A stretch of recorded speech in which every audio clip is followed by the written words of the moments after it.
Hello, everyone. Thank you for coming.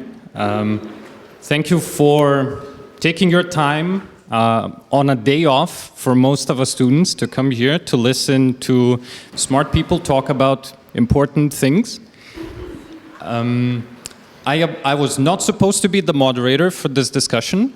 We had a professional, but unfortunately, due to personal reasons, he is unable to attend. That's why I'm going to be one of you sitting here and asking a lot of questions.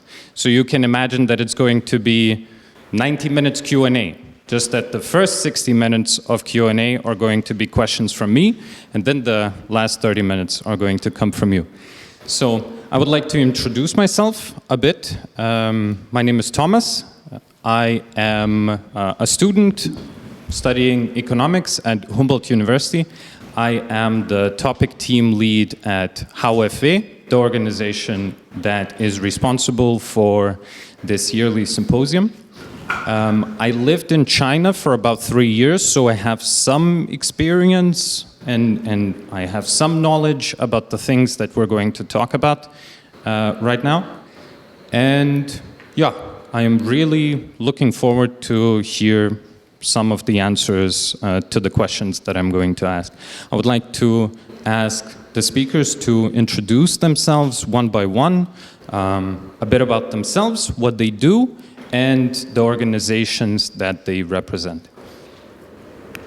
Gudrun, would you like to start? My name is Gudrun Wacker. I have been working for the German... I thought Should be it's working. on. Can you hear us from this microphone in the back? Okay. Do you hear me now? Okay. Case closed. It's closed. Yeah, we've been having problems with the microphones the whole day today. Okay, let's try that again. My name is Gudrun Wacker. I have been working for the last, since 2001 for the German Institute for International and Security Affairs, a think tank here in Berlin. And in the Asia Research Division, my field is China. It has become a little less attractive, I have to say, and 20 years ago my job was much easier because China was not everywhere. I am retired 3 years now, and I'm still a guest researcher at my institute, and I have done a lot of EU-China, so I hope I'm halfway qualified to participate in this debate. Thank you.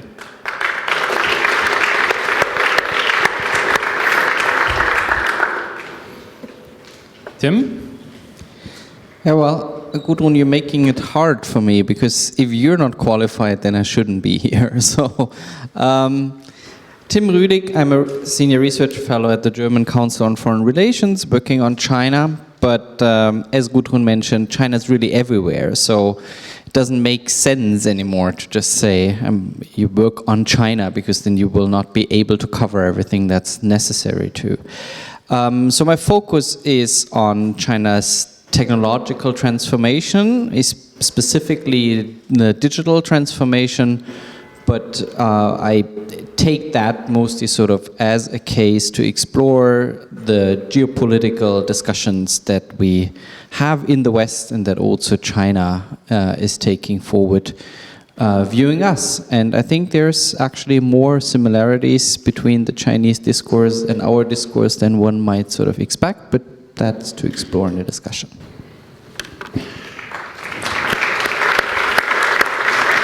All right, I can only hope. Does this microphone work? It does, yes, thank you. So my name is Eberhard Sandschneider. I retired 2 years ago, but I started... Pass it on. Or, is it better now? Can you speak for a bit? I can try.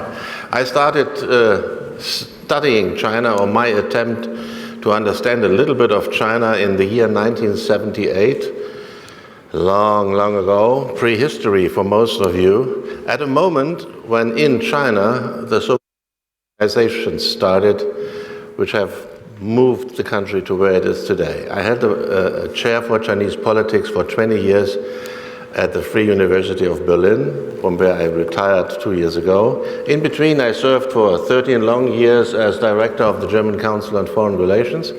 And meanwhile, I'm working as a consultant at the Berlin geopolitical consultancy, concentrating on China, East Asia, but also generally on geopolitics.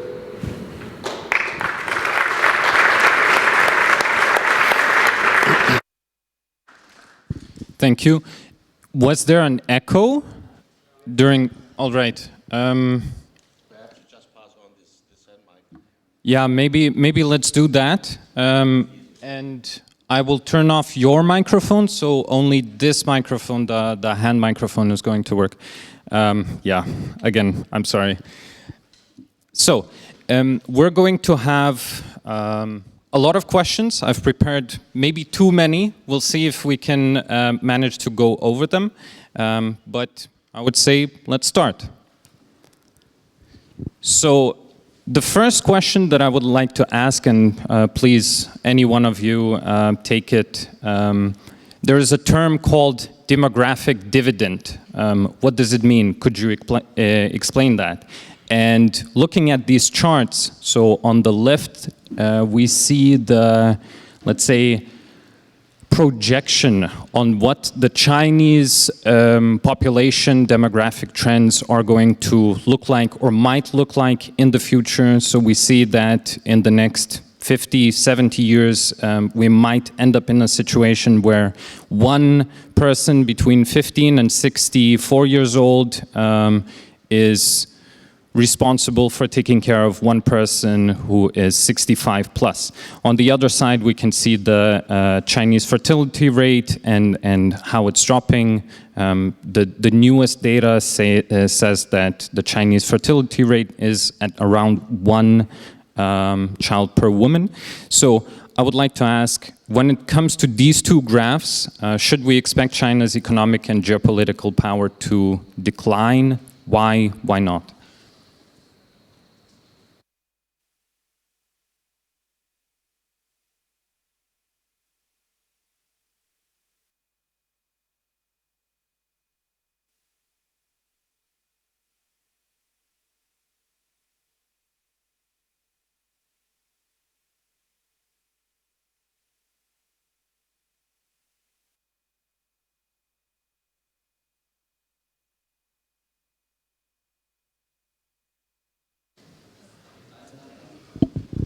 Is this working? All right, you answer with this microphone, sorry.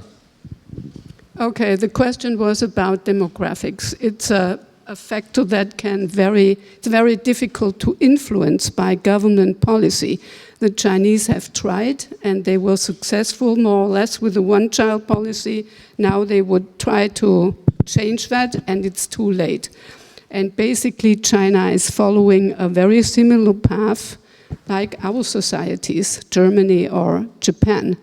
So I'm not in favor of projecting power based on the demographic development, because there are basically two solutions. Either you have more immigration, or you do what Japan does, which is basically robotics, automatization, and then you can probably do without immigration. I don't think that it's a decisive, it will be a big challenge for China economically, but whether it has an impact on, and to be frank, I don't know. Some people say China has already peaked now and is in decline from now on. I'm not in favor of this kind of projections into the future, because there's pure speculation. Things can change, not the demographics maybe, but other factors surrounding that. Yeah, I fully agree with what Gudrun said. Maybe just to put a bit of context, because I'm not sure sort of how familiar everyone in the room is sort of with the Chinese growth model and in what ways actually the demographics is a challenge. So China's economic rise from the 80s, from the reform and opening up policy, had of course several components, but demographics were one of them. So essentially what China did was it had an enormous urbanization potential. Many people working in agriculture, in urban, in rural areas, would be moved and left the countryside and went to the cities, worked in factories, and China had essentially an export-led growth model. So the competitive advantage of China for many years, not exclusively, but one was that there was a relatively cheap labor cost. And if you see the demographic development, then you obviously know that this growth model and this social contract also, that growth and prosperity and wealth is growing for everyone, even if it's not evenly distributed, but everyone is somewhat profiting from it. And that has worked for several decades, that this is going to run out. And then the question is, or has already run out. And then of course the question is, what is the Chinese leadership, what are politicians going to do to address it? And I think the key aspect, and Gudrun has already hinted at that, is indeed innovation, technological change. How can I increase productivity, and to what extent that will be successful or not is something that we can discuss. I also don't think China is neither doomed to fail, nor is it sort of on an inevitable way of success. I think it will depend on policy choices. So I think it's none of the extremes. Quite obviously, there's no disagreement in the panel. That is, the level of productivity is the core issue. But the question exemplifies a little bit one of our problems whenever we deal with China. You are asking a monocausal question. You are focusing on demographic change, and you want us to answer on this perspective. That won't work, because what has just been said is the important combination of different factors, and especially technology, technological impact on individual labor productivity is almost unknown to us. Anyone here in the room who knows how ChatGPT will change your personal productivity already as students and later on in your professional life? And now you have to transfer this question and this impact onto now 1.4 billion people, which will be reduced to some 800, 500, 600 million by the end of this century. Almost impossible to forecast. And in between, you have what Tim just mentioned. You have a series of political decisions which we cannot foresee from today's perspective. So we know it is a major problem. It is one of the perhaps major challenges for China's leadership, and we don't have a guarantee that they will always do the right thing at the right time. And as Gudrun mentioned, they once managed to prevent China's population from overgrowing, including famines and hunger and all what was connected with it. But they obviously didn't find the right point in time to rechange the policy in order to maintain demographic stability. It's much more complicated than we think. We still have to see which microphone is working, and this one is not working. All right, thank you. Thank you for the answers. Let's move forward. And you were mentioning Japan. That is a very, very good point. There is another, let's say, idea that is floating around when it comes to China. Is China in the next 10 years, in the 20s, going to see similar development patterns as Japan in the 90s, meaning that the housing market bubble and the long-term structural decline in GDP growth, meaning that is China still going to continue to grow, but maybe not necessarily at 5, 6, 8% per year, maybe 1 or 2? That would be my question. And I would like to ask maybe one of you to answer, or maximum 2 of the speakers to answer. Do you seriously want us to answer the question what China's growth rate will be in the future? Forget it. I don't know what political decisions will be made, and all the growth rates we have seen in the last 40 years have been politically dominated. As long as Chinese economists told the government they need 7% to maintain stability, China grew around 7%. Now we are down at 3%. So growth rates is a different factor in Chinese politics compared to what you are studying here and learning about how to assess GDP growth and anything else. It's different in China, it's much more political, and it's not as important as it seems to us when we talk about our own economies. I would just like to complement this answer, because I think that an economist once told me, if you have one house and you build one more, you have a growth rate of 100%. If you have 100 houses and build one, you have a 1% growth rate. And the more mature the Chinese economy becomes, it's clear to the Chinese leadership as well that the growth rates will not remain in the double digits. We have heard this from the Chinese leaders at least for, I would say, more than 10 years. 15 years maybe, and now we are down, and of course there is the impact of COVID, etc., but we cannot forecast the growth. And the question is, does it matter?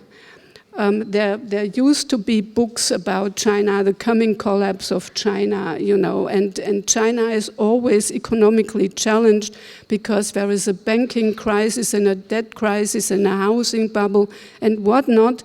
But so far, all these doomsday predictions have not materialized. So I'm very careful, and we cannot look into the future. It depends really on whether the leadership of China makes the right decisions. And although everybody says that Xi Jinping, when he got his third term in power, surrounded himself basically with servants or acolytes, these guys are competent in some fields, but this is not the priority anymore. The priority for Xi Jinping and the Chinese leadership is stability and security, and this might outweigh the need to grow the economy. And I think it's very important to know that these priorities have shifted over the last 10 to 12 years very much. So security is now the core, and economic growth. Xi Jinping is constantly telling the Chinese people that they have to prepare for hard times, and that, you know, they will probably not be richer tomorrow than they are today. I know you wanted just two answers, but again, I mean, again, if you were looking for controversy, you won't find it. But I want to compliment to the excellent remarks of Eberhard and of Gudrun. I mean, you put up a charge on the real estate market, and as Gudrun, I will not predict that the real estate bubble is going to burst anytime soon. But again, it's a challenge. If you look at the amount that the construction sector has in the share of the construction sector in the Chinese economy is enormous. There is certainly a housing bubble. Many people have been buying more property than they needed for themselves, essentially because they thought this is a safe haven for their savings, for their pension savings. And this is essentially why this real estate bubble can't essentially burst. I mean, this would be of so grave, would have so grave consequences for millions of Chinese that the Chinese government will need to do everything necessary to prevent that from happening, and it has been doing this for many years, so if it's committed, it will be successful to do so. And why is that? Because it's essentially an internal credit cycle, so the credit that is involved, the financial institutions that are involved are state-controlled, even if not by the central state and by local governments. But no one, as long as it stays sort of within this party-state system, and no one has an interest in the bubble to burst, it won't burst. So if you like, it's a burden sort of for the dynamics of growth. but it is extremely resilient to crisis, and that to me is somewhat a general characteristic of the way that the state-permeated economy in China works. It may not be the most efficient, but it's quite resilient when it comes to crises. Thank you. When we're talking about Chinese stability and, let's say, political decisions, and one of you mentioned that Chinese GDP growth is closely connected to the political, let's say, decision-making when it comes to supporting growth, I would like to ask the next question, which would be, could we consider the Chinese GDP growth to be debt-fueled? Meaning, is it sustainable? Is it unsustainable? What could the challenges be when it comes to the rising Chinese total debt to GDP? And if we're looking at the graph on the left side, we can see that China is at around 260% of total GDP, debt to GDP, which is people, the government, and corporations, so private sector. Yes, please. Yeah, it's really related, I think, to my previous answer. So I'll keep it really short. So yes, so the debt level has been increasing in China enormously. Yes, it is certainly to a significant extent investment-driven growth that we see in China. Investment-driven always means, to at least to some degree, debt-driven. Is China doomed to fail? Again, sort of the characteristics of the financial system, I'd say it's not doomed to fail, it's a burden. But I mean, China is looking into it, they know it, but Chinese policymakers will have to find some way to increase the efficiency of allocating financial resources that are getting scarcer in China as well. But so far, the system is crisis resilient, I'd say. Thank you. Then the next question that I would like to ask is also, again, very closely connected to the Chinese debt question, which is shadow banking, shadow debt. I think that's a very fascinating concept. And I would like to ask maybe one of you to just briefly explain what shadow banking, shadow debt is, and why is it at 60% of the Chinese GDP? Okay, well, it's a throwback to old days when I was pursuing my PhD research that was in part about China's financial system. It's quite complex, but I'll keep it brief and try to sort of just lay out the main characteristics. What I think is really interesting in China is that it's a vastly diverse country. It's huge and it's diverse. So as a result, Beijing has, the central government has an interest that different provinces, different local governments adapt to general policy lines, but adapt to the local conditions, which is beneficial because then you may have very proper solutions for different localities that face very different conditions. But it can also be a challenge because it is quite difficult to actually streamline the policies throughout the country. To sort of keep a certain degree of control, what the central government has been doing is that most of the taxation in China is actually going to the central level, while most of the state expenditure is happening at local level. And it has at times sort of taken steps to forbid local governments to take too many additional taxes or fees in. So the result is an enormous underfunding of local governments. And what have local governments done? They have first, of course, tried to get some loans to refinance the social expenditure that they have. So they simply needed to raise resources from somewhere. And when Beijing decided to cut them off that option because local governments started to get heavily indebted, what they did was that they went to local banks, and as restrictions and regulations were tightened there, what those local banks did, they essentially invented new agencies called essentially financial institutions that are not regulated. So essentially financial institutions outside the regulatory system to raise funds from savers. You have quite high interest rates as an investor in those non-bank financial institutions.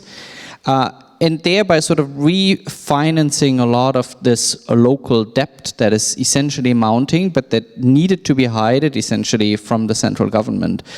There's sort of cycles of the central government, of course. I mean, it's not that I discovered some hidden secret there. The central government knows that as well. So there's always cycles of essentially clamping down on those practices, bailing out some of those institutions, finding new ways, new areas. I could also link that now to the real estate sector. I'm not going to go into detail, but sort of what I think is sort of interesting and important about it is it's sort of a specific feature of Chinese policy making. In the end, those shadow banks are essentially covering local debt that is mounted by the local party state due to fiscal reasons. And so far, I don't sort of see that there's a groundbreaking fiscal reform in China.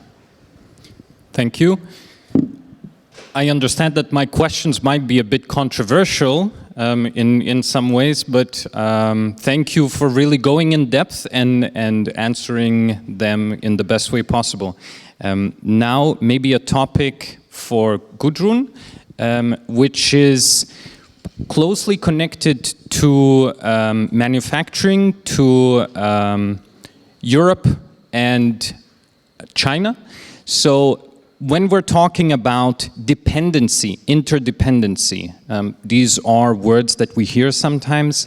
That means that we rely on China, or maybe China relies on us in order to manufacture something, or in order to live the way that we live right now. So on the left side, I have a chart on electric vehicle batteries and the percentages, meaning how much of it is produced in China, and we can see 54% of global electric vehicles are manufactured in China.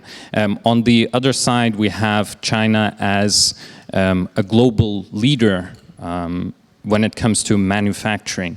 So I would like to ask, what could be the risks for the European Union, for Europe, from, let's say, these two pictures, or from the idea that China is manufacturing so much? Thank you.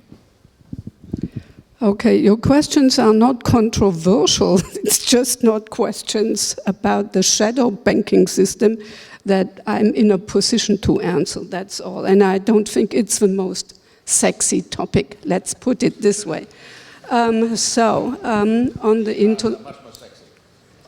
interdependency is very sexy. Could you keep the microphone close? Yes, I can keep the microphone close. I think the problem with interdependency is that it's usually asymmetric. So one side is more dependent on the other than the other way around. China is dependent on us as well, on the European market. But in certain critical area, and I think we're still in the process of taking stock where our critical dependencies of China are. And one area is rare earth, for example, where all the processing, if not the mining, is done in China. Most other countries have given it up because economically, environmentally, it's disastrous. So a lot of countries don't mine rare earth, and it will be difficult to get a license in Germany. But we're still taking stock. The Ministry of Economics has an internal paper where they go through the different sectors and they go through the different rare earth. But the problem is that there, I think about 90% are processed in China. And we will, for the future technologies, depend, and for the climate, fighting climate change, we will depend on some of these materials. So there is a dependency that is not good from our perspective. So there, basically the European Union has two strategies. One is to build up resilience at home against Chinese investments in critical infrastructure that might have negative security implications for Europe. And to the outside, the strategy is diversification, but that's not so easy. So the EU wants to have free trade agreements with Mercosur, with ASEAN, with India, but European free trade agreements are very complicated, so this is not a short-term remedy. It takes years, if not decades, to negotiate them, so some might bring some relief in that respect. But we're still mapping the dependencies, and the problem is not the dependency as such. The problem is if dependency is weaponized, and not only China is doing that, Donald Trump did that as well. So we live in a world where economic dependencies are instrumentalized to reach other goals. And China has a whole toolbox in play, like we talked earlier about Lithuania, where they have instruments of coercion and pressure that they can use. They use the dependency of one side, or they block their exports or whatever. So I think this is a big issue on the car batteries for electrical vehicles. I think the boat has sailed, more or less, and maybe I hand over to Tim. Let me try to add two more or less political aspects. Gudrun mentioned critical dependencies. Just lean back and think for a moment. When do you remember first to be confronted with this type of dependency? Did it happen before February 22nd last year? When we woke up in the morning with a war against Ukraine and all of a sudden we realized that gas could be weaponized, as you said, turned into a weapon. Before that, everyone believed that perfect, cheap energy, that was part of our business model, to have cheap energy from Russia. And all of a sudden, we realized, ouch, that could be turned into a weapon against us. Ever since, we are talking about critical dependencies, and here comes the brutal truth. Critical dependencies are the basis of our welfare, full stop. Dependencies on markets, on products, on access to rare earth, critical resources, that is, in the good old times of globalization as we have seen it, the basis of our welfare. And they are always, to different extents, mutual, as Gudrun also said.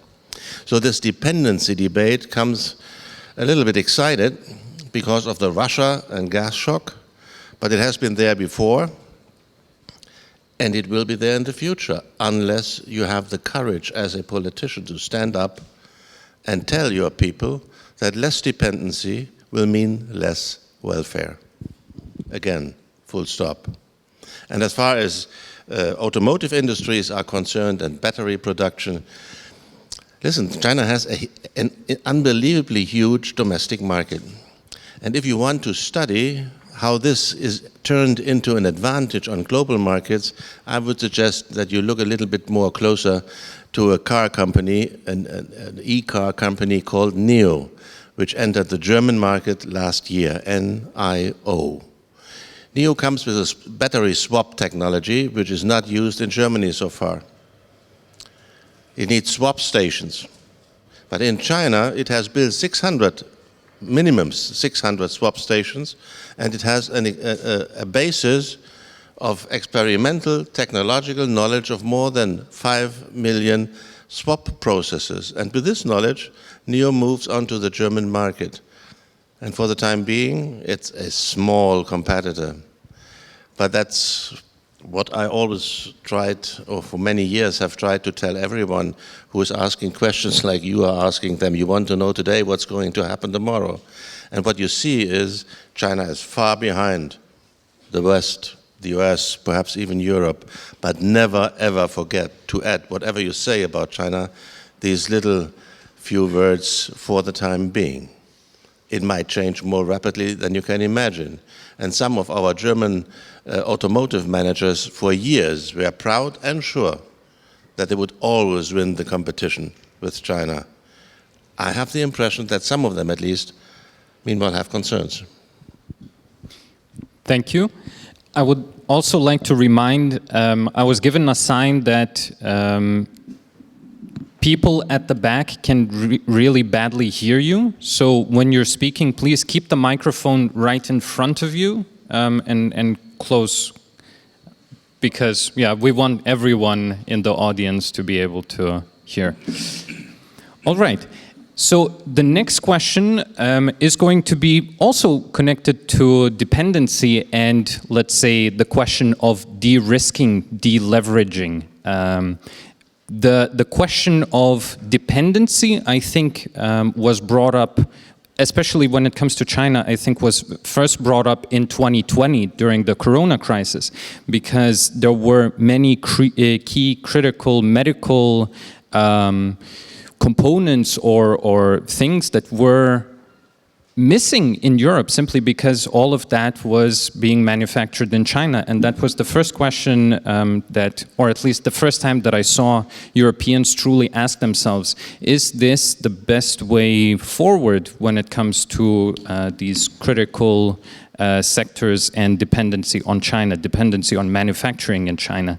So I would like to ask, have these 3 years since the Corona crisis, maybe since the Russian reinvasion of Ukraine, have they changed anything? Have you seen any kind of points or data that shows that global investors, global companies are moving out of China, or maybe they're moving partially out of China? And on the left side, I have a graph that I found. Again, it's very difficult to get data that is up to date. So we have some sort of signs, and my question would be, what could be the reasons for this drop? Is it very temporary, or could it be sustained? Same thing on the right side with dropping investment. Thank you. I start. Our big companies, our multinational companies, are not disengaging from China. On the contrary, BASF has just done the biggest investment ever in China because they rely on the Chinese market. Very simple. And I think we have to be very clear that there are two debates. The Europeans say we want de-risking, and the Americans also don't say they want decoupling, but what they actually do is selective decoupling in certain areas. And these are very different things. De-risking means we try to minimize, for example, the danger that a supply chain fails, as they did during Corona, or as they would if there would be a blockade of Taiwan. Decoupling is a different thing, and I think the Europeans more or less agree that they don't want to decouple from China. It's a China plus strategy.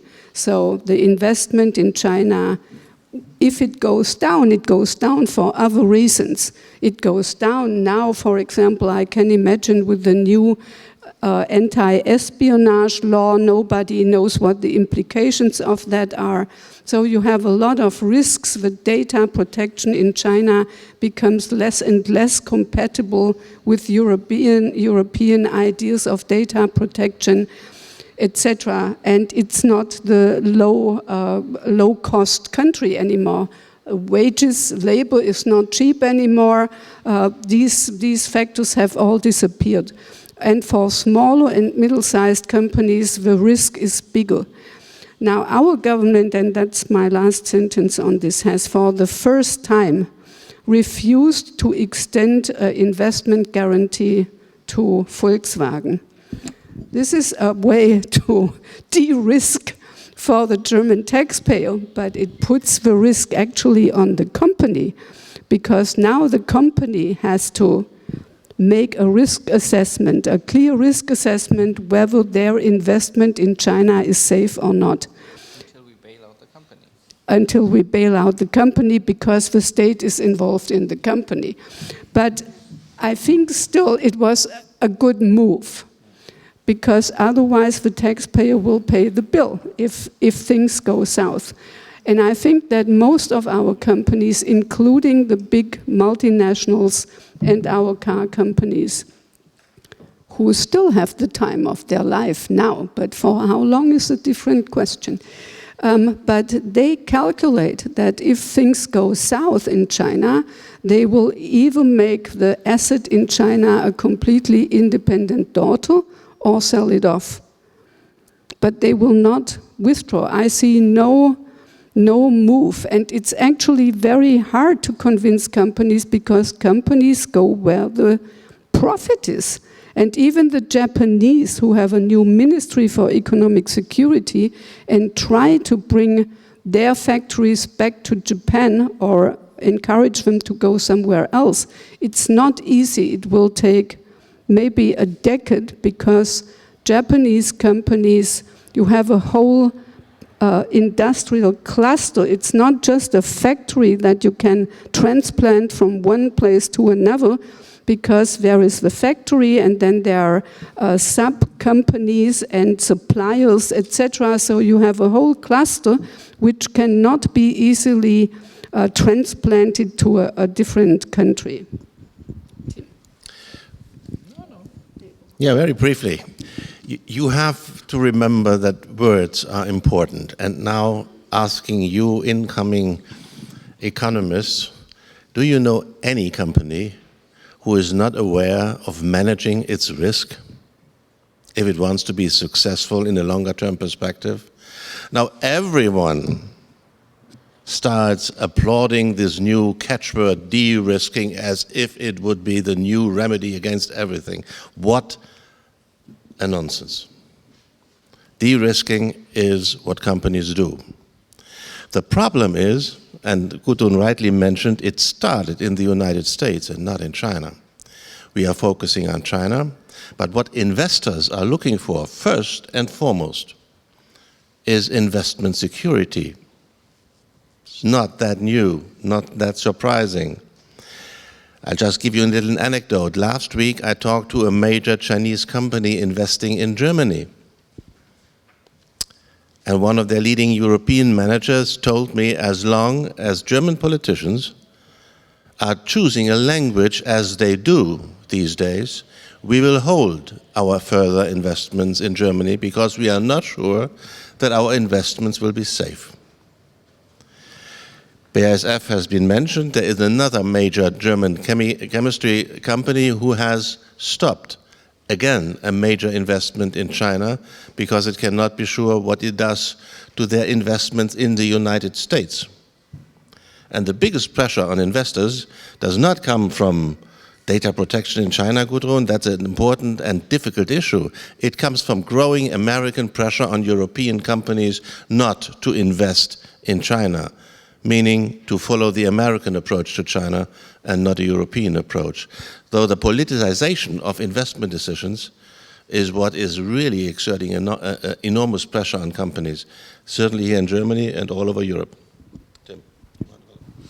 Yeah, there may be sort of the first sort of slight disagreement here between us. I agree that sort of de-risking is, as you say, the traditional work of companies to do. But are we talking about the same risks?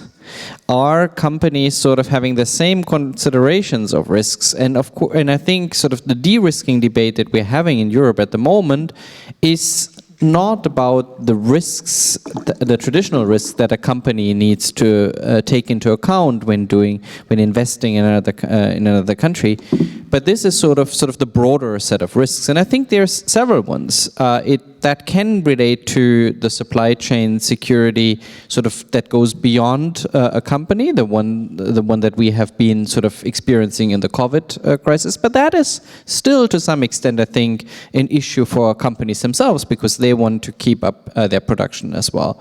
But there's risks to national security. Sort of consider the discussion we had around the inclusion of Huawei technology in the build-out of our critical digital infrastructure, of 5G infrastructure. I think the risk assessment of a company, a mobile operator like Deutsche Telekom, can be very different from sort of general considerations of a cybersecurity watchdog.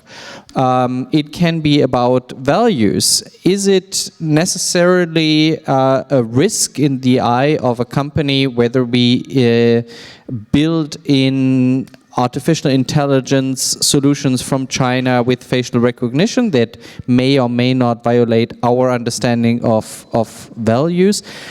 I mean, of course, whatever we build in our country needs to conform to our laws and our regulations. Absolutely correct. So you can say you can somewhat outsource those risks, but still, if you only have Chinese suppliers and you want to improve certain public services in this country, and you simply don't have Western alternatives to that, that may be a problem from a public perspective, but not necessarily from a company perspective.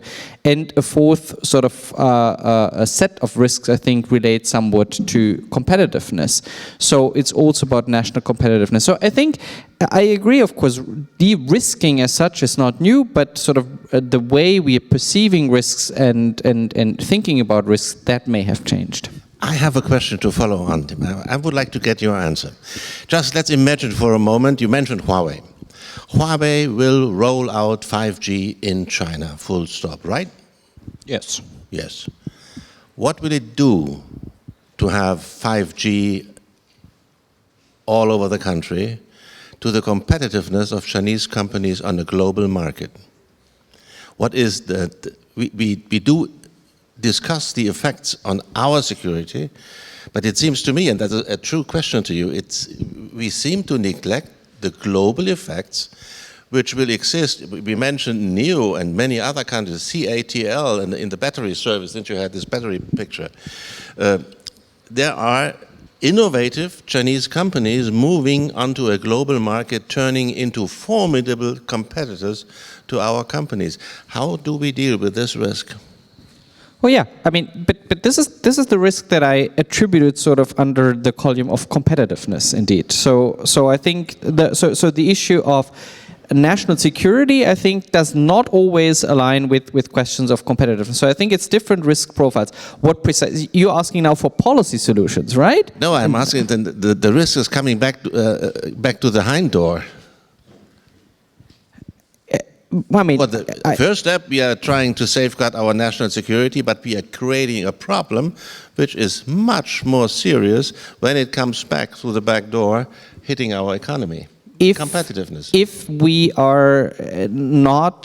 we don't have sufficient supply from other suppliers, I think for 5G, we still have Nokia and Ericsson that we can debate whether it's exactly as good as Huawei technology or not, but I think the challenges that you describe, I think, are more severe in other technologies. So it's a valid question, and it's an absolutely crucial question.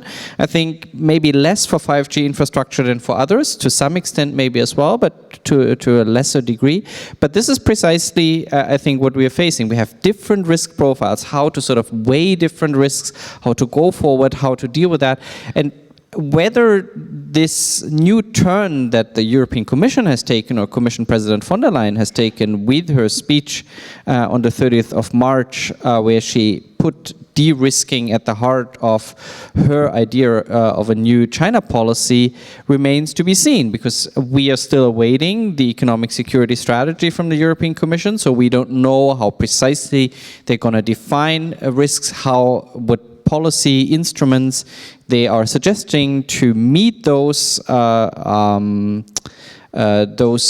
to balance those different issues. But indeed, I mean, we are going to face trade-offs that we will need to adequately deal with. And for that, I think that sort of the shift from decoupling to de-risking in our discourse is helpful, because hopefully we are ultimately talking about risks and opportunities, and then also sort of see how we balance those different elements.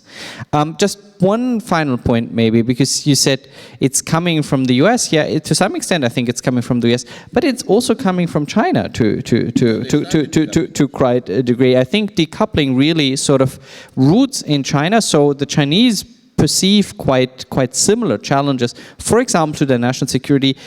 There is a reason why fewer and fewer Ericsson and Nokia products are built into China's 5G networks.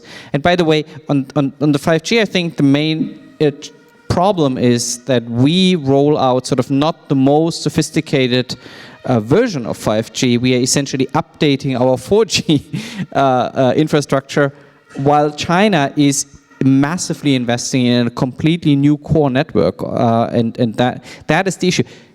Ericsson and Nokia could provide those technologies as well, but we are thinking here in two commercial terms. We're just thinking sort of what do consumers in 2023 need or expect from mobile operators, and that's sort of the sole basis of our decisions on the build out of 5G.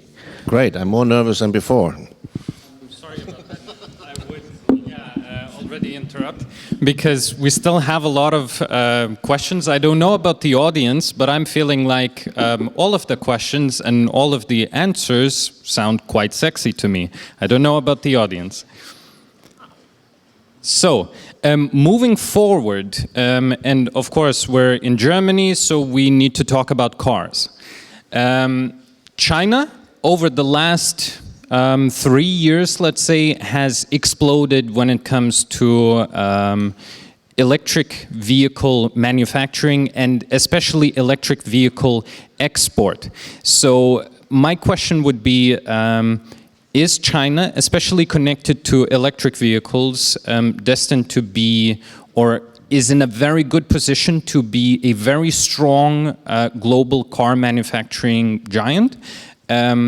And because we know that German, let's say, economic policy, trade policy is connected to the auto industry, what effects could that have on the German policy? Meaning, could we imagine that Germany or the European Union create some trade barriers in order to limit competition from China when it comes to electric vehicles? So on the left, I think the chart is self-explanatory.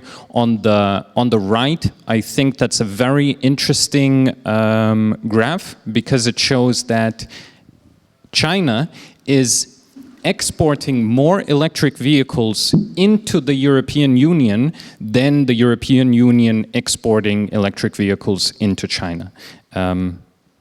Please, if someone wants to answer that. The answer is yes. All right. If there's nothing, the question is, what changes, or is it possible that Germany, let's say, reacts to this, or has some political reasoning? On a more serious note, what you are addressing with your question is again the threat of a political impact on economic decision making for companies. And the car industry is one interesting element. There is another industry which is similarly important, or perhaps even more important. That's chips. And as you know, Joe Biden, American president, is trying to use a blockade of chip exports to China as a means to keep China under control, quote unquote. Is it imaginable that Europe could do similar things for the automotive industry? Yes, it might be imaginable. But will it be successful? Here we come full circle to dependencies and critical dependencies. And what I'm wondering, or what I'm asking myself, is why Joe Biden has not taken a deeper look at Ronald Reagan's policy towards automotive industries of Japan origin in the 70s. Ronald Reagan tried by increasing import tariffs on Japanese cars to save the American car industry. And he failed. So without going into any deeper detail, my guess would be, if you want, my forecast would be that this policy of trying to keep China out of the more advanced and more technically sophisticated areas will be doomed to failure. And I would bet that as we are talking about TSMC today, the world leading chip producer, technically speaking, we will have a similar company in China in 10 years from now. And if you want to have another example, I remember at a DGAP lecture, by the way, Tom Enders, today president of DGAP, then still the head of Airbus, he gave a lecture at DGAP and said, listen, in 3 years from now, we will have a Chinese competitor. We, meaning Airbus, will have a Chinese competitor. And he literally said, I don't know the name of the company. I don't know where it will be based, but I know it will be there. And you may have noticed that this company brought the first flight into the air, I think last week. So it was a little bit more than 3 years, but never forget, for the time being, that is the competitive element in these politically driven attempts to break the barriers for technological exchange. It won't work, and that is one of our major risks in terms of competition to China.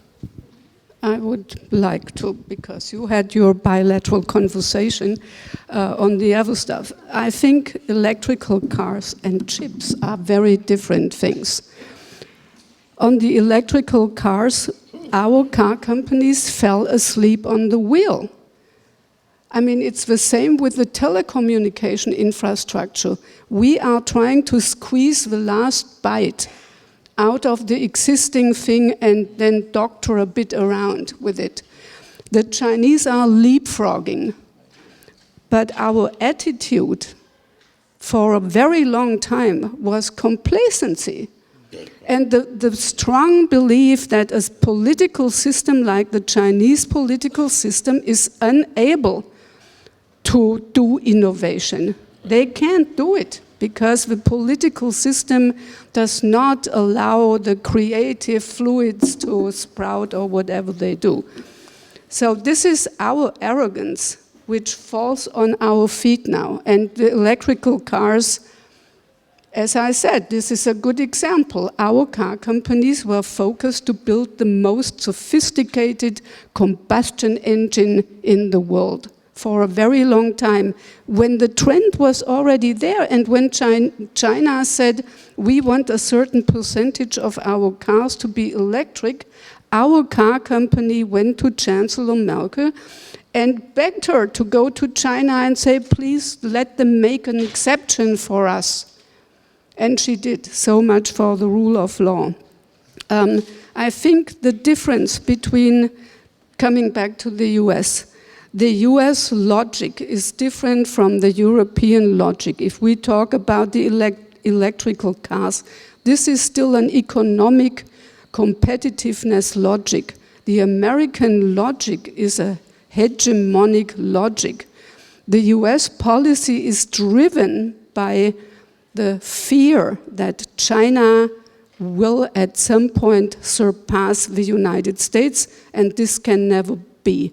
This is not a fear that drives the Europeans, and that's a very fundamental difference, and therefore the CHIPS Act and all the export restraints, which also affect third countries. That's the problem, that's the power of the United States, that they can wield this instrument globally and not only say, We don't sell the chips to them, but they can also make American companies in Europe not sell chips, or companies that deal with American companies not to do this.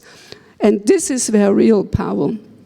So we're talking about two fundamentally different drivers for the policy, and hence we talk about de-risking, which still implies an economic logic more than a, simply security-oriented one, while the US policy is driven, I cannot call it something else, but a containment strategy to either slow down China's progress or block it altogether. Whether it works is a good question. I doubt it, because China will double down on its efforts to make it on their own. But a company like Huawei is seriously crippled in certain legs by the American policy. That's also clear. Thank you. The next question that I would like to go to is maybe the consequences of, or maybe one of the risks that are associated with economic dependence on China.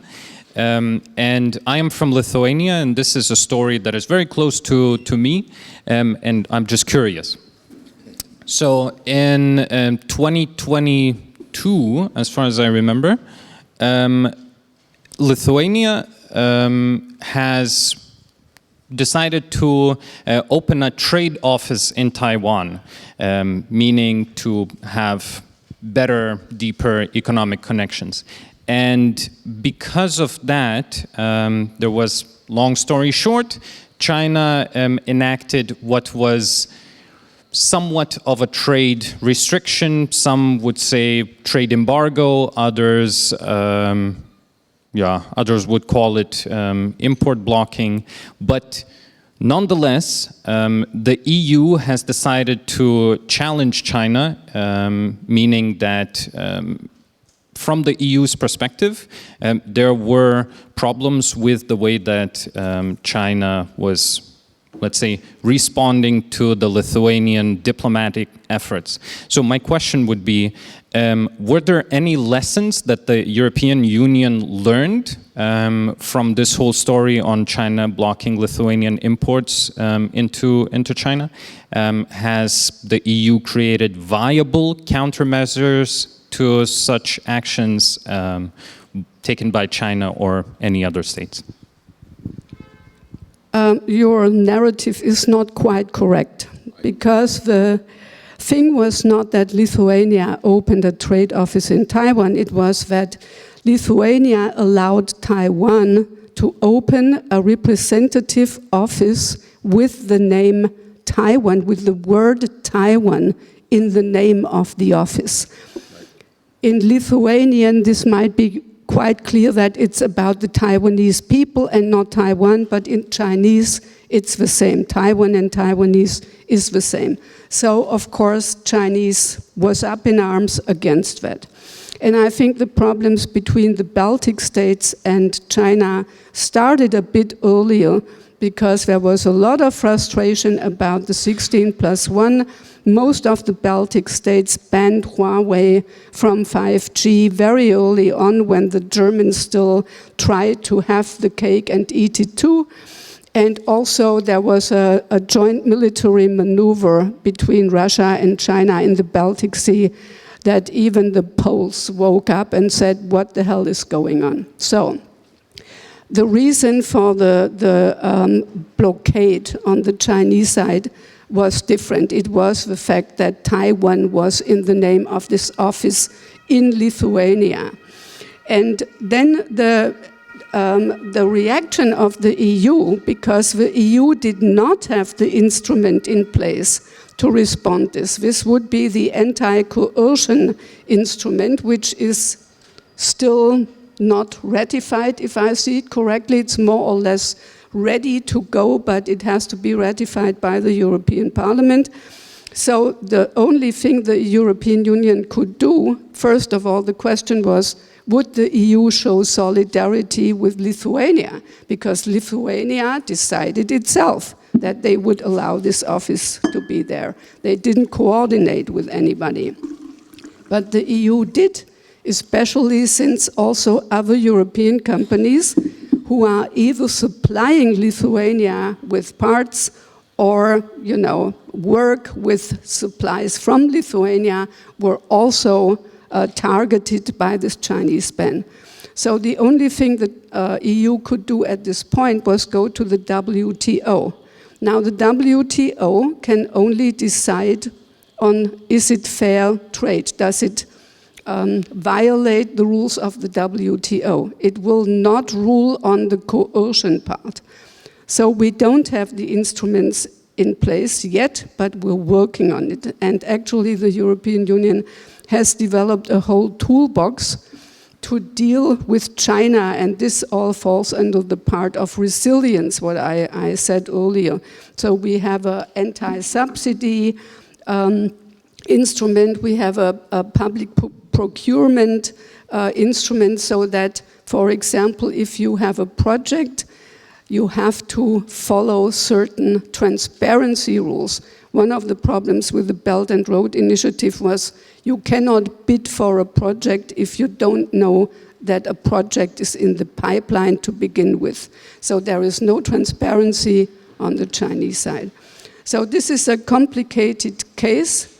I think the lesson is that we need the anti-coercion instrument, and it will also hit other countries if there is a need. So all these instruments in the European toolbox are not especially on China. They are not a lex seneca, because rule of law means it applies to everybody who violates these rules. And this is a weakness, and the EU Commission itself says we don't know yet how these instruments will work together and how they will affect third countries. But it's all invented to deal with an actor like we have never seen. I mean, a company like Huawei is nothing that we have seen in Germany before or in the European Union. Sorry. No worries, thank you. So, because of the time, I'm really afraid that we're not going to be able to have the Q&A session. I'm going to skip two questions. They are more diplomatic in nature or more political in nature. Maybe it is not part of your expertise in order to... Aha, all right. I'm sorry, no more cars when it comes to the questions. Now it's war or military matters that are coming up. So I think it's kind of on everyone's mind, especially when it comes to what is happening in Ukraine. An authoritarian country invaded democracy, let's say not a full democracy, but a democracy nonetheless. And for many people, myself included, they're looking across the globe and they are worried, or they're asking questions. What if China decides to use military might in order to invade Taiwan? And I'm not talking about whether it will. My question is very specific. What should the European Union do if China one day, just like in February 23, decides to invade Taiwan? And the pictures there were from military training that was kind of, breaking some international agreements. We just looked at each other and it hit me to begin. Let me follow up on the last remarks of Gudrun concerning the Baltic, and simply add, in a perhaps slightly provocative way towards Lithuania, I would be careful to believe that I can safeguard American support by doing things in international relations which please the Americans and anger China. That was Lithuania's basic mistake. The conflict we are now talking about is sensitive. It is what you would, in the language of international relations, describe as a frozen conflict. It has been existing since October 1st, 1949, officially at least. Nothing what the Chinese president said in the last 2 or 3 years, or since last February, is new. You will find it in Taiwan strategy papers issued by China's government ever since the early 1970s. And in the beginning, China gave 3 reasons for an immediate military attack on Taiwan. Number 1, a close cooperation between Taiwan and the Soviet Union, historically done. Number 2, major upheaval in Taiwan, historically done. Taiwan is a consolidated democracy, Western style, don't forget that. They have done what we expected so-called underdeveloped countries to do. They have reorganized a brutal autocratic system under which I still had the honor to live in the early 80s into a working, functioning democracy with cohabitation, change in power, and everything you can imagine. But number 3 is Declaration of Independence. And this criterion is still valid. And China has always said it will have to interfere militarily. But come on. When did you last hear about Taiwan's elections, about Taiwan's democracy, about Taiwan's security before last February 22nd? I would pretend. Did you at all? I could maybe interrupt and say there were the protests with the umbrellas in Taiwan when they were... Come on, that was Hong Kong. In Hong Kong and in Taiwan. Yeah, a few supporters in Taiwan for the demonstrations in Hong Kong, as we see them on every June 4th, remembering the year 1989. No, we didn't even think about Taiwan. And all of a sudden, people are doing what you did just now. Attack on Ukraine, now China will do the same. How comes? Think about it for a moment. And now watch the map. This is, after all, an island. And in military terms, a completely different story compared to Ukraine. Okay?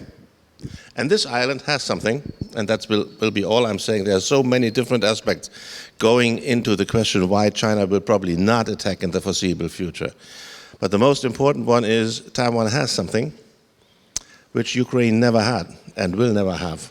Well, no, NATO accession might make a difference. Taiwan has a Taiwan Relations Act ever since 1979. And the American president 4 times last year has taken away strategic ambiguity from this act. Meaning, he said openly, the White House corrected him, he said it again, in case of a military attack on Taiwan, the United States will support Taiwan militarily. Means what?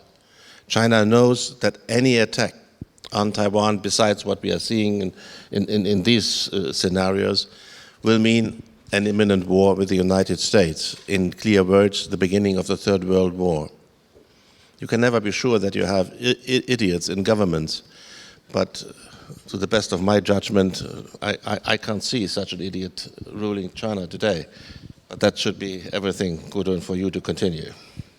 Yeah, I start with the 3 reasons you gave in the beginning. Today there are 2 reasons, and they have been stated since 2005, the latest. China passed a so-called anti-secession law, and in this law it's all about peaceful unification and blah, blah, blah. And the last paragraph says, under 2 conditions, we reserve unpeaceful means.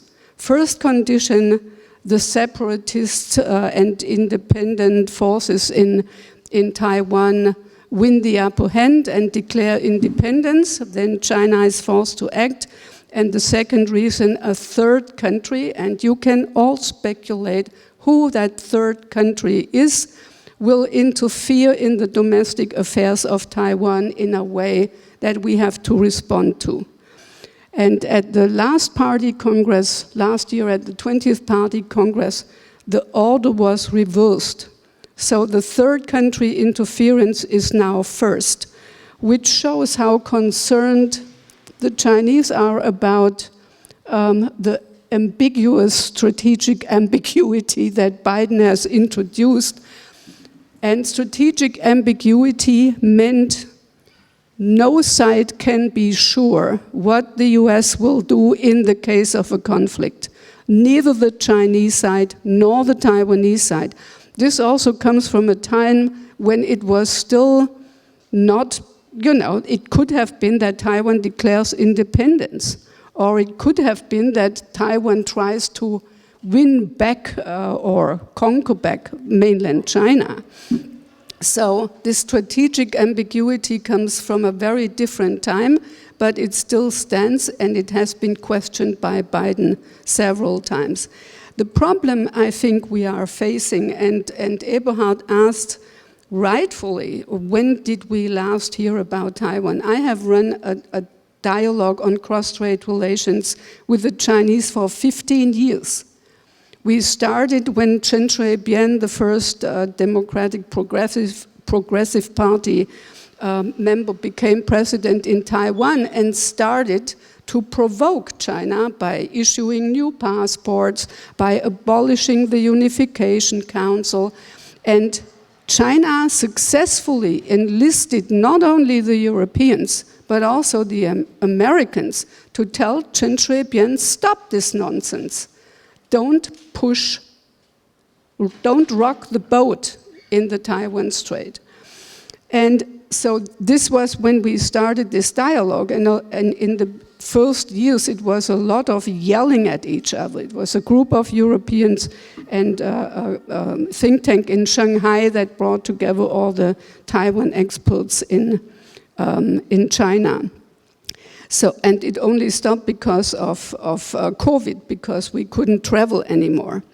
So the problem with our media is that every time Xi Jinping says something about unpeaceful means, they act as if this had just fallen from the sky out of nowhere. So there is basically, I recently said at a conference, I'm happy that now at least people in Germany know the difference between Taiwan and Thailand. Because 2 years ago, I wouldn't have made a bet that everybody knows the difference. We all love Thailand because we love to go there on holidays. So this is an uphill battle for people like us who try, who have a longer term view. And I studied in Taiwan in 1977. 5 years ahead. Oh, you won. Yes. So, I know where Taiwan is coming from. And I think the problem is that I fear that in contrast to Ukraine, it will be very hard to get a unified position of all EU member states. I have a few candidates where I would bet that they, we will end up to settle for the lowest common denominator if we don't prepare now for several scenarios, and an invasion is an unlikely one. But last year, for example, China has shown they can basically blockade Taiwan without even declaring a blockade. You just hold military maneuvers that are so dangerous that no civil airplane and no civil cargo ship will leave or land in Taiwan, and you have an effective blockade. And we need to prepare for these scenarios and think very hard about what we're gonna do. But I think that our appetite after the Russia experience is very low. And you have countries like Greece and Hungary not because they don't like Taiwan, but they hate the EU, obviously, or Orban does. So they will be against everything. So for the time being, the only resort that Germany, also France and the UK have is the G7. This is where the strongest statements come from.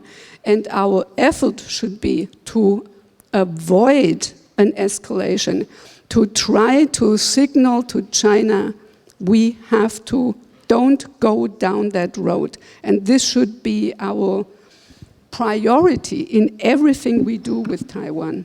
Sorry, I'm passionate about this topic, so.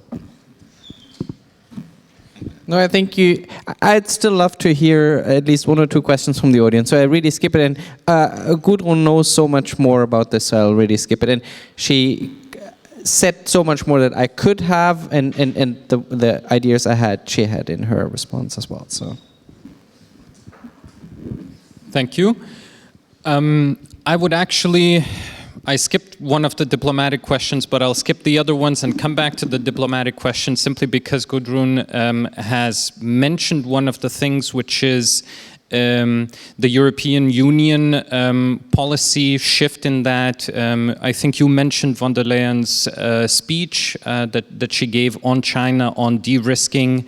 And my question is connected to wolf warrior diplomacy, which is also a term. Meaning, and this is very, let's say, political in essence, but China often defines or frames the conversation when it comes to de-risking, decoupling from the EU side with the Chinese side, in that it's the Americans that tell us what to do. The Americans tell the Europeans to do this or that, and the Europeans follow, and they do it because the Americans force us to do. I am, of course, exaggerating, but there is this feeling that I sometimes get when I read statements by Chinese ambassadors or, yeah, let's say the Chinese government-run media. So, Tim, I would like you to answer that question because the others have had their fair share before. Yeah, I mean, I'm not an expert in transatlantic relations, so to what extent the accusation that we are simply following US lead or not is correct or not, I leave for others to decide. I'm not so sure this is sort of solely the concern of the Chinese diplomats here. I think what they actually do try to find out is where we disagree with our transatlantic partners. They would like to sort of see a distancing in the transatlantic relations and try to figure out where this is possible. Is that up to the Chinese? Mostly not, I think. I mean, I think US presidential elections will probably have a greater impact on that. To be fair, in our dialogues with the Chinese, we also try to find out how close they are with the Russians. So in some way, we have a symmetric question when we meet them and talk to them.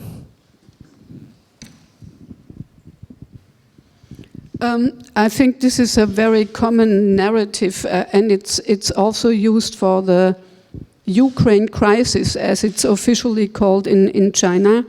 This accusation that basically NATO and the EU are a lapdog of the United States, and we follow them blindly into battle. And every time a European says strategic autonomy, they pat us on the back and say, yeah. Right on, because they believe this means that the transatlantic channel is kind of weakened. Now we have, I think it was Borrell who said we wanted the Sinatra way. We have it our way, whatever.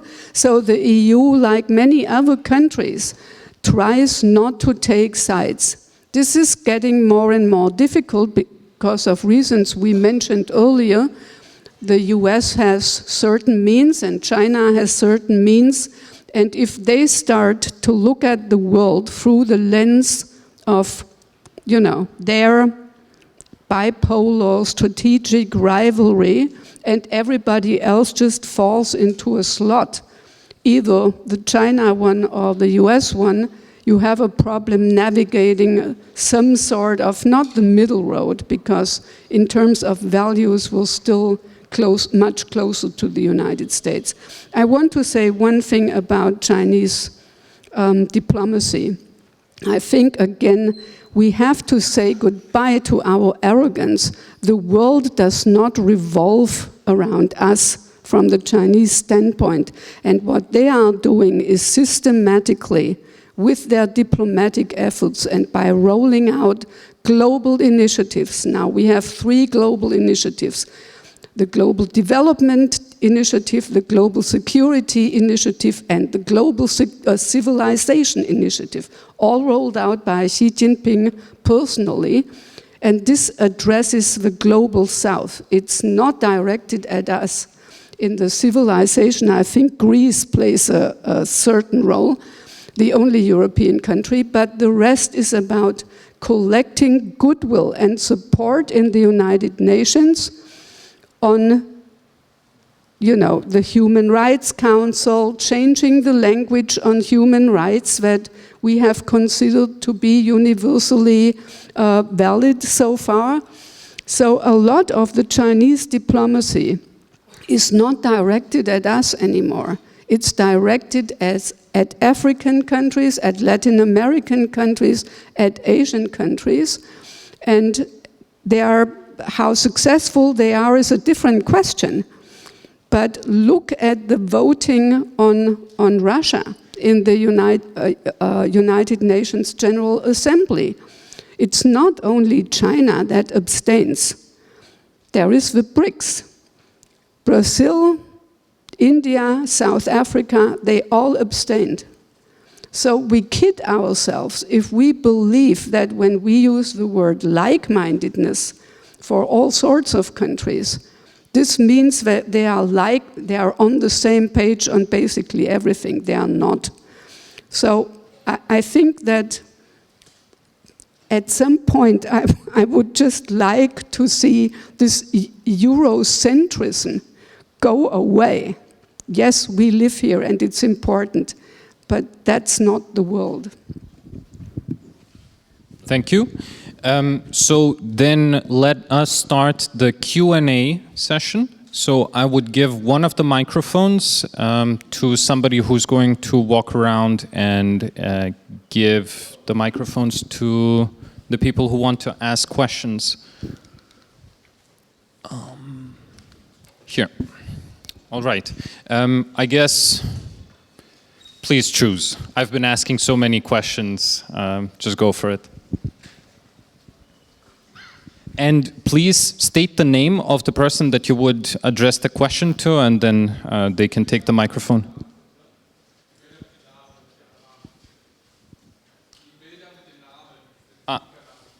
That's a very good idea.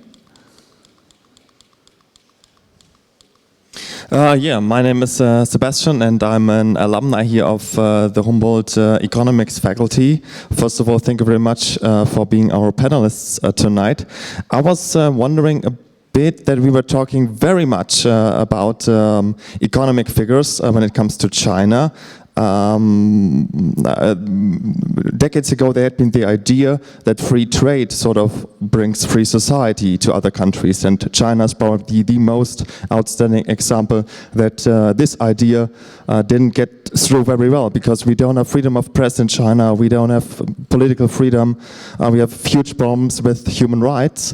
And maybe Professor Sandschneider, you would like to comment on this, because I had the impression that you are the one who is sort of most kind of defending our previous way of dealing with China. What do you think of the approach from Annalena Baerbock, who kind of takes a different stance than her predecessors, and also the Chancellors Merkel and current Chancellor Scholz on China, because she has really outspoken on this human rights issues and really criticized China. What do you think of her approach? Nothing. You know why? She knows nothing about China. By the way, she knows nothing about foreign policy. This is how you get positions in Germany's government. You get the position and then you learn the job. On-the-job training, interesting model in some parts of business.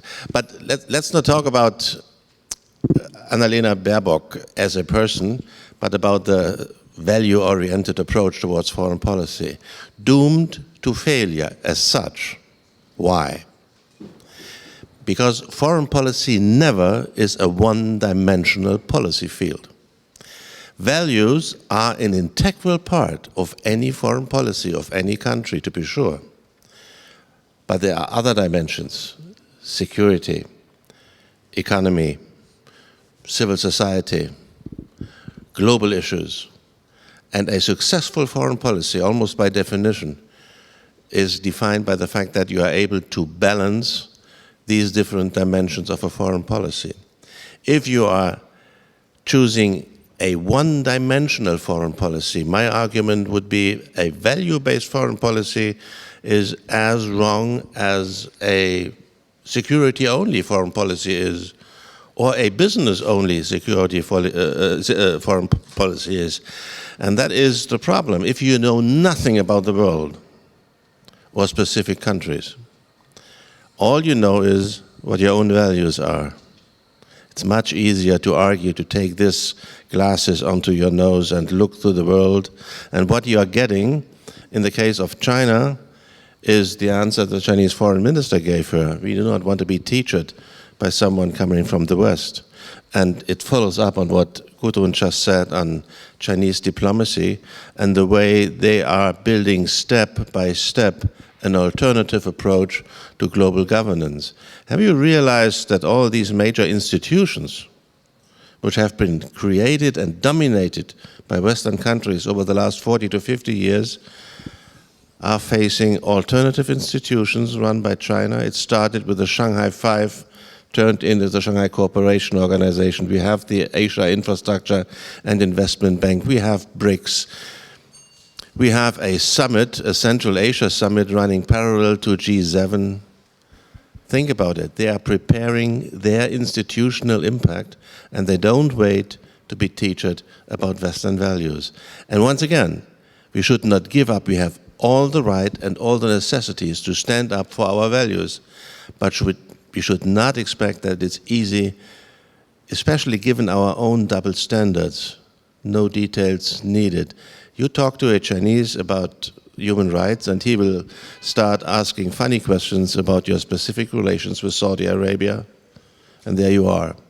We are sitting in a glass house, as we say in German, and we are still throwing stones. That's the major mistake of Annalena Baerbock. But you have to defend her or not. You are working for the German Council on Foreign Relations. I don't know whether I have to defend her, but I think Gudrun wanted to disagree, otherwise I disagree.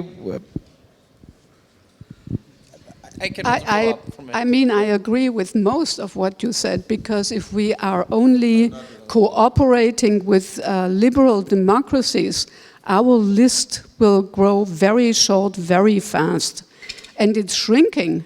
If you look at the Global Democracy Index, liberal democracy is going down. Look at countries like Turkey. Maybe it never was a liberal democracy, but it's even less liberal now. So, and this is a trend. You have a lot of strong men. We all have our alt-right movements like the AfD in Germany, Le Pen in France. We have no guarantee that they will not win one day. So, and the double standards, don't even get me started on that. I mean, the argument, for example, if we say China is not neutral on Russia's invasion of Ukraine, is in the Second Gulf War, where Germany did not actively participate. One of my examples that we don't follow the US blindly into battle every time, but the US used German bases for their drone attacks and for other things. So is this the German neutrality? This is what you are asked by Chinese. And if you're not prepared and if you're not self-reflective enough to know your double standards, you will go down in these discussions. I don't like the moralistic tone of Angela Baerbock, but I think that values should inform the way in which we pursue our interests. But Germany, for a long time, pretended not to have national interests at all, and that's ridiculous. That's all I have to say. Yeah, I mean, I agree with double standards. I agree that foreign policy shouldn't exclusively and can't be exclusively based on values. I also think that values should play a role. I think there's consensus up here. The question is, to what extent is Annalena Baerbock, when she's talking about China, sort of adopting an approach that is sort of just sort of focused more on values, or is she also to an extent more confrontative? And is that helpful or not? And I think there can be probably arguments for both. What I don't buy into is that in China everything is about face saving and that you can't sort of address things up front and be clear about it. That I think is not the case. I think you can make those cases. Whether she always sort of hits the right tone, that is indeed debatable. But I at least think that plenty of the substance that she raises, plenty of the points that she puts on the table are quite accurate. And I think you can do that with China, and too many European politicians today and in the past have thought that they can't address those because I don't know what they expected actually the Chinese to do. I just sort of maybe one final sentence. When the German Industry Association BDI published in 2019 a paper where it described China as a systemic rival for the first time, I think many were quite shocked because European businesses, German industry always was sort of advocating an engagement approach with the Chinese. So to some extent the Chinese had allies in the European business sectors.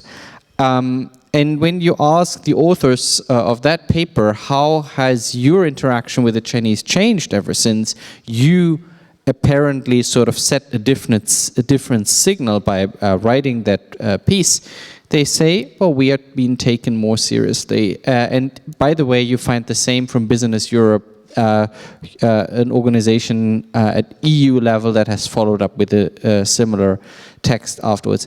Again, not defending everything that Baerbock says. I'm not sure she's always hitting the right tone, but sort of being sort of clear and open about sort of where our interests lie. I think that is an improvement. So I think it's a mixed picture. No, Tim, that is the decisive difference you just made. I would never argue, be careful, never to criticize the Chinese. No. We have every right to take our own position. But style and wording matters in diplomacy. I learned that from a German diplomat when I criticized him for bloody words, just only words. And he came up to me after the event and said, listen, for me in my diplomatic job, words are the most important instruments. It is the way you approach Chinese interlocutors, so to speak. It is the style you choose. And it is a matter of open or silent diplomacy. Long debate whether you should internally address specific issues, human rights violations, for example, or make it publicly. And Gudrun, that values should inspire our interests, that's part of the game. They do that anyway. We have been reluctant on our national interests in the past because we didn't believe we have some. Different lessons we learned, and we will have to continue to learn that lesson. So it is, again, the monocausal aspect of putting values as if we would only live according to our own values, and that is not true. And it is a matter of credibility towards, especially towards autocrats who use any kind of double standards against us and in the end against our own values. That is my basic criticism of a value-oriented foreign policy. It renders values incredible in the end, in the eyes of autocrats, if you're not careful, and that's the problem.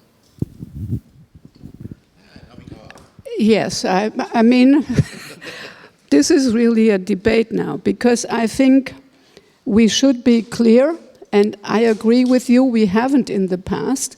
And what we should most stay away from is to adopt Chinese expressions like win-win cooperation and stuff like that, because we, to sort of demonstrate we know your headlines and we know your language. No, we don't. And there is an interesting project, Decoding China, which looks at several concepts and how the Chinese understanding is and how our understanding is. And I think this is very important because often we think we talk about the same thing, but actually we don't. We just suggest that, development means the same thing or democracy means the same thing, but it doesn't. And we have to be clearer. By the way, this paper of the economics ministry is pretty good because it has an appendix and it talks about the language and what the Chinese understand in a certain concept and what we understand. And there is a difference and we have to be aware of that. Thank you.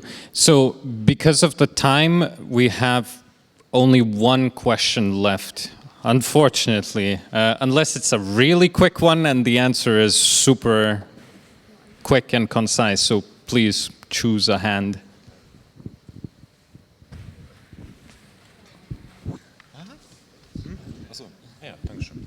Sun? Okay, super. My name is David. I'm an economics student here at Humboldt University. My question is to Professor Sandschneider in relation to corporate espionage done by China. The official numbers put it around $600 billion per year, which are stolen by the Chinese and used by their companies. How should the European Union address this? That's my question for you. By being careful with your data. And not only towards China, but also towards the United States, Russia, Israel, and any other state you can imagine. Espionage does happen, and it does enormous damage to business activities. And there is no general rule, unless you believe that espionage is a bad thing to have. But it is in the responsibility of each and every company to be careful about data and data protection. And intellectual property is being stolen on a global basis. It has been stolen by us in the past from British and French competitors. It has been stolen by Russia from Western competitors during the Cold War. It has helped China a lot to improve its technological capacities, no doubt. But there's no general rule unless you realize that this problem is technologically driven, getting ever more complicated. Gudrun mentioned data protection in China, completely different approach compared to Europe. Our companies are being forced, so to speak, to open up their books in order to let Chinese competitors easier know where the technological standards are. That is a matter of global competition, which you have to address to some extent politically, but any political rule does not help an individual company if it's not able to keep the walls around the most secret elements of the company safe and high. Thank you. And that is all. I would really like to thank all of the speakers who were here, all of the people who attended, listened to my questions, to the answers.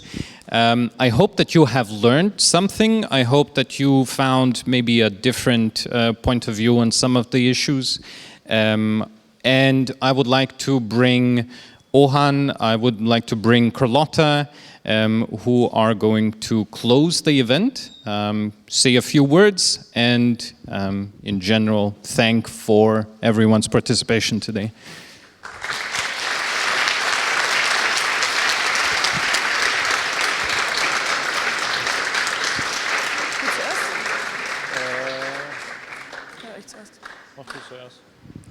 Hallo, also ich bin Carlotta, ich bin auch vom HUFW und bevor ich weiterrede und die Veranstaltung damit auch beende, vor Ohan natürlich, würde ich alle HUFW-Mitglieder bitten, jetzt nach vorne zu kommen, unter Applaus gerne.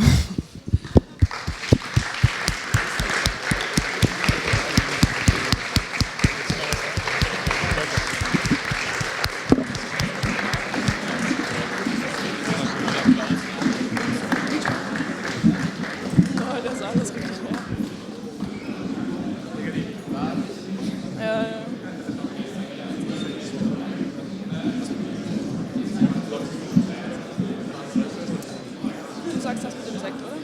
Ich bedanke mich.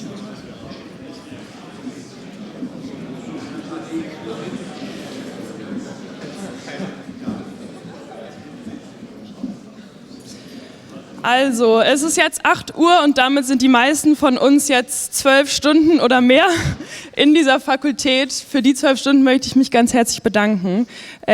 Nicht nur für die 12 Stunden natürlich, sondern für die letzten Wochen und Monate harter Arbeit.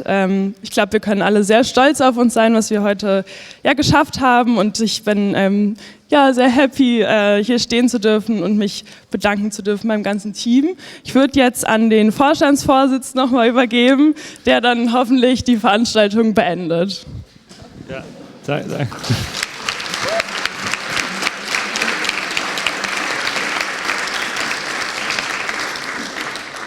Ja, vielen Dank.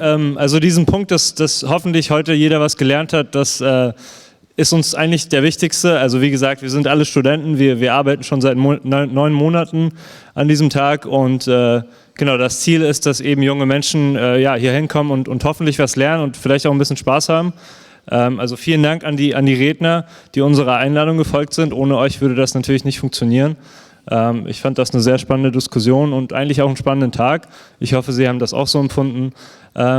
Genau, und als feierlichen Ausklang, hier draußen gibt es Sekt und andere Getränke.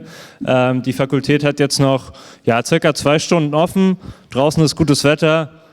Sie können im Hof sich gerne nochmal austauschen über den Tag. Und genau, vielen Dank, dass Sie da waren, und ich möchte nochmal ganz herzlich all den Menschen danken, die hier stehen. Wie gesagt, das sind alles Studenten, und ich hoffe, Ihnen hat gefallen, was wir gemacht haben. Diese Menschen haben es ermöglicht. Vielen Dank. Ja.